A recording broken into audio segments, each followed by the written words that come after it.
పకడ్బందీగా పోలీస్ ఉద్యోగాల భర్తీ ప్రక్రియ జరగాలి అంటూ కూడా ఉన్నతాధికారులకు సంబంధిత అధికారులకు సీఎం రేవంత్ రెడ్డి ఆదేశాలు జారీ చేశారు.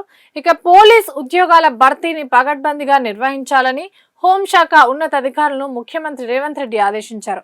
ఇక నియామక ప్రక్రియలో ఎలాగైనా భంగం కలిగించాలి అంటూ కూడా కొన్ని రాజకీయ పార్టీలతో పాటు ఇతర శక్తులు కూడా ప్రయత్నిస్తున్నట్టు ఆయన ఆరోపించారు. సో ఈ విషయం అధికారులు సీఎం దృష్టికి తీసుకెళ్లిన నేపథ్యంలో డీజీపీ సివి ఆనంద్ అలాగే పోలీస్ ఉన్నతాధికారులతో సీఎం అత్యవసర సమావేశం కూడా నిర్వహించారు. ఇక 7,437 పోస్టుల భర్తీని అత్యంత పారదర్శకంగా నిర్వహించాలని ఆదేశించారు. ప్రశ్నాపత్రాల తయారీ అలాగే ముద్రణ రవాణాతో పాటు అన్ని దశల్లోనూ అధికారులు అప్రమత్తంగా ఉండాలి అంటూ కూడా పిలుపునిచ్చారు.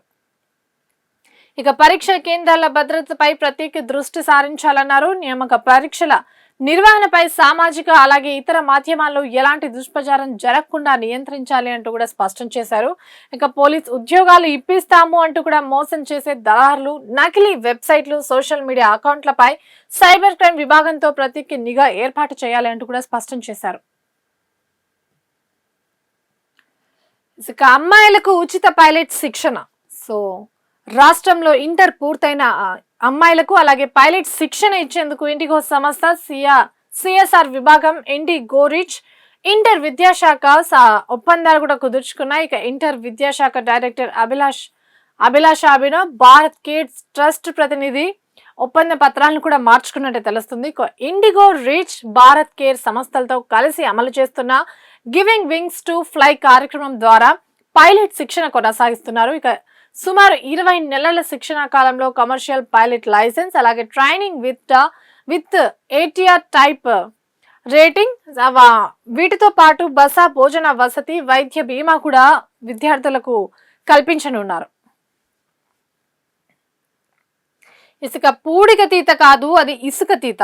సో ఎల్ఎండిలో 7.83 లక్షల టన్నుల తవ్వకాల్లో 7.65 లక్షల టన్నుల ఇసుకే బయటకు వస్తుంది.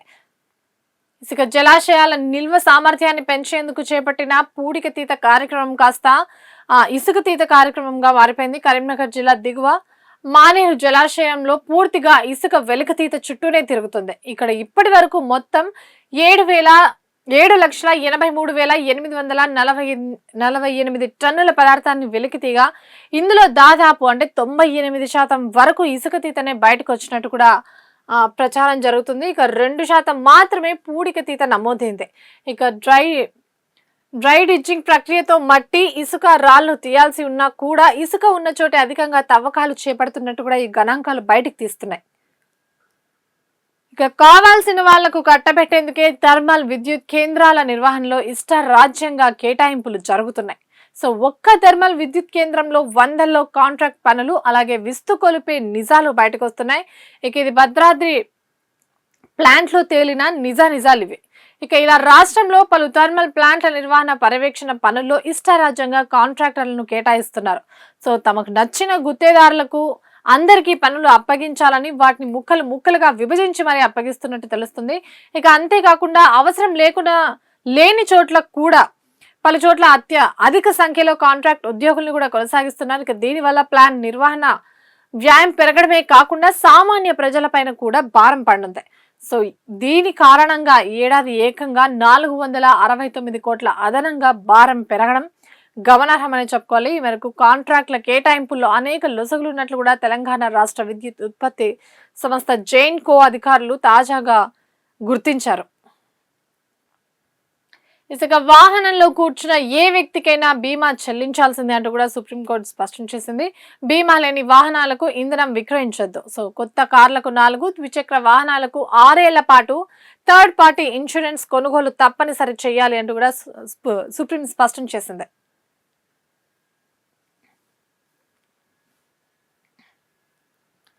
ఇక 40% కట్టడాలు, 60% గ్రీనరీ, రోడ్లు, ఖాళీ స్థలాలు.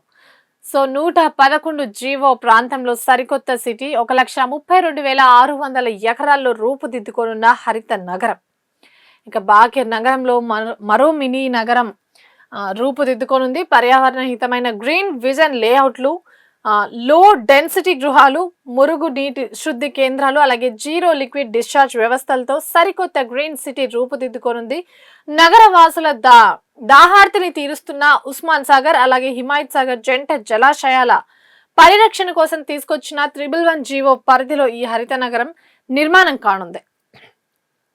ఇక సుమారు 5 మండలాల్లోని 54 గ్రామాల పరిధిలో ఆంక్షలు ఎత్తివేతపై ప్రభుత్వం నియమించిన ఉన్నత స్థాయి నిపుణుల కమిటీ దీనిపై అధ్యయనం చేసి ప్రభుత్వానికి సమగ్ర నివేదికను కూడా అందజేసినట్టే తెలుస్తుంది. ఇక ఇప్పటి వరకు 111 జీవో పరిధిలోని మొత్తం విస్తీర్ణంలో 10% నిర్మాణాలకు మాత్రమే అనుమతి ఇచ్చేవారు. ఇకపై దీనికి అదనంగా 30% మేర నిర్మాణాలు చేపట్టేలా నిపుణుల కమిటీ ప్రభుత్వానికి సిఫారసు చేసినట్టు తెలుస్తుంది. ఇక ఈ నేపథ్యంలో మొత్తంగా చూసుకుంటే ఈ పరిశీలన చర్చలు అన్ని జరిగిన తర్వాత 40% కట్టడాలు, 60% మేర గ్రీనరీ, రోడ్లు, ఖాళీ స్థలాలతో ప్రాజెక్టు చేపట్టేందుకు కూడా అవకాశం కనిపిస్తుంది. ఇక హే రామ్ రాజ్యసభను కుదిపేసిన అయోధ్య రామాలయ విరాళాల చోరీ కేసు. ఇక అధికార అలాగే విపక్షాల నిరసనలు, వాగ్వాదాలతో సభలో దుమారం రేగింది.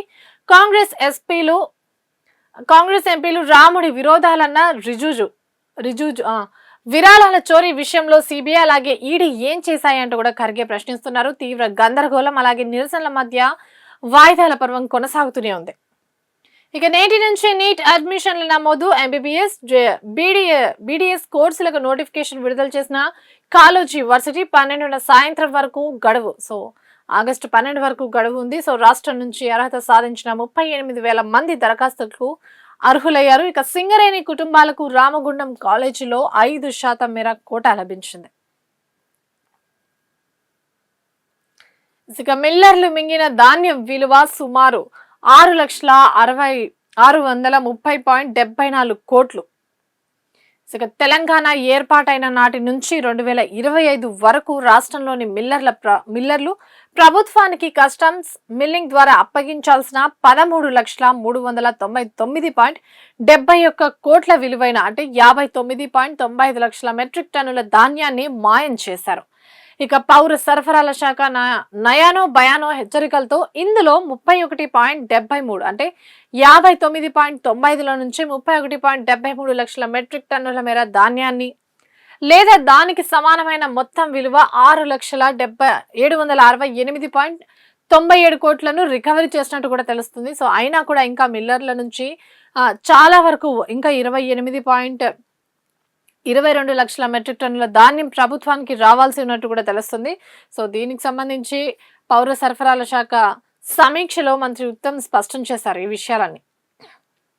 ఇక ఉదయనిధి అరెస్ట్, సీఎం విజయ్ అలాగే నటి త్రిషపై అనుచిత వ్యాఖ్యలు చేసిన క్రమంలో ఆగ్రహం వ్యక్తం చేసిన టీవీకే నాయకులు అలాగే పార్టీ శ్రేణులు. ఉదయనిధిపై తంజావూరులో కేసు నమోదు, చెన్నైలో అరెస్ట్ అలాగే విడుదల కూడా జరిగింది.